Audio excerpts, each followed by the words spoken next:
Hey guys, this is the follow-up to my Runecraft 101 FTP video. This is the advanced version where we cover some contraptions you can make for that.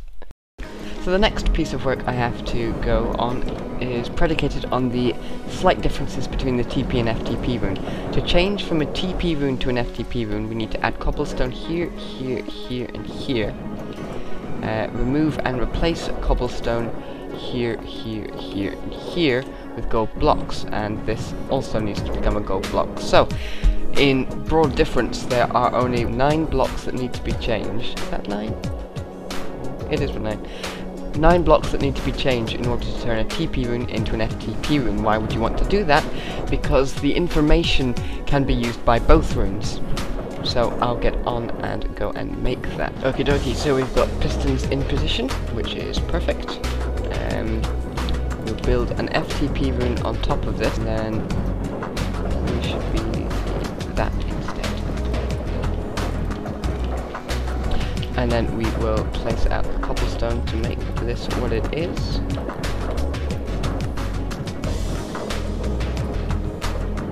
Very windy up here.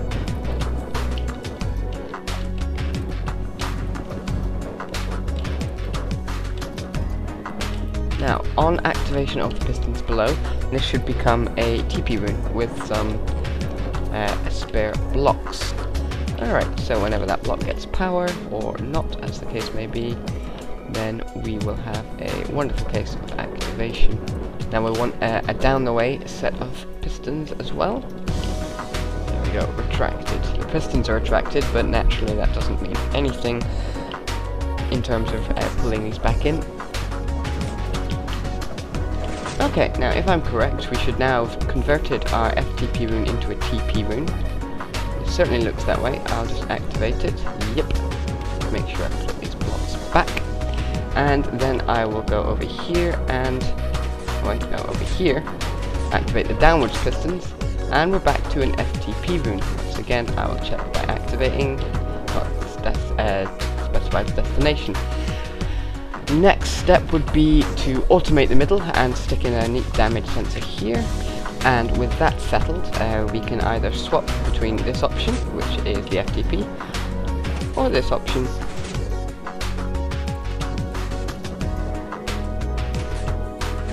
Something has gone horribly wrong, but it's working now. But yes, now you can use this to swap conveniently between FTP and standard TP. Why is this useful? Well, if you encounter... oh gods, I'm going to die. Damn it! So close. Okie dokie, so we are back. Items. Let us go put in some random obstacles in our... in fact, there already are random obstacles here, because there's no water spout. The chute that would otherwise prevent the water from spilling is going to count as an obstacle, because the point of entry is down there and there are clearly things in the way. So I will nip back up. Now in TP mode, and one as yet sort of not really documented that much feature of the FTP rune and TP runes, because they're on the same signature set, same pool of signatures, one can connect to the other, you can use the persistence trick with both of them. Let's see if I can remember which way the signature was. So we'll activate the TP, and that will now be a link down below. I'll put dirt in the gap, just oops, as a principle. Dirt is much easier to remove. Now, I can TP down there, we know that, but I can also, if I can remember which is the right one, I think left is down. See, the FTP is now also keyed so long as it's in the same location as the TP, which saves the gold block that would otherwise be consumed. This is a very neat automatic way of performing the switch. So, there are obstacles at my destination. I will TP, personal TP, go and clear away the obstacles. Thank you, trusty power pick. And then I'll get back up there. And we are back. So, now that the TP is configured and the FTP is configured, I've made that change. I can set it back to an FTP mode, and we can FTP. And that is a extremely convenient redstone application. Pistons and TPs to swap between FTP and TP, and to save you a little bit of gold when coding in new destinations. The other alternative to the TP-FTP switching device there for saving resources is to do, well, if you've not seen my D8 tutorial for the teleporters, and I shall probably put a link in here or somewhere, perhaps even in the description, the same concept equally applies to FTPs as it does to TPs, because they both persist in exactly the same way for the exact same reason.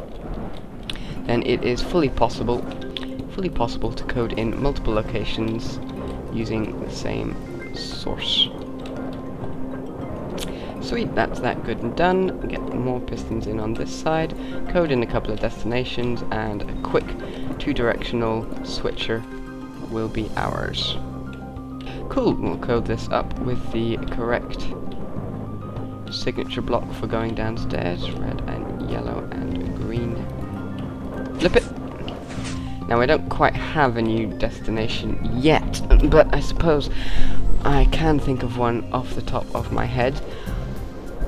As many of you have observed, our server is now running Tekkit, which is definitely something that Runecraft is, at least it'll work alongside. The question is how well. So first, recode this all in. There's your first example of Tekkit working alongside other things, signature blocks. Cool, now we're going downstairs, back to the multicolored Faithpoint. We are on top of the bouncing spike of the one below, that's cool. And actually one thing I will, before I demonstrate the switcher, something that is important to note is, break this. Red. Is what happens, sorry, red and yellow, if you attempt to FTP to a normal waypoint, one that is not a Faithpoint, because it works both ways. You can lock FTPs onto a waypoint, so the destination must be anchored more securely. I believe that's because there's a diamond block in the middle of the other one, and that's just a good explanation for why it won't work. But you can't FTP to a waypoint, but you can TP to a Faithpoint. It's a matter of scale. So let us flip to the other destination. Let us activate, and we are going twixt worlds. And as you can see, everything is good here, and that's a two-state switcher for the FTP rune there. The same principles as used in the D8 can be applied here, and the most I've ever managed to make with a single FTP rune is a 12-directional shifter. So, thank you guys for watching, and I will see you next time.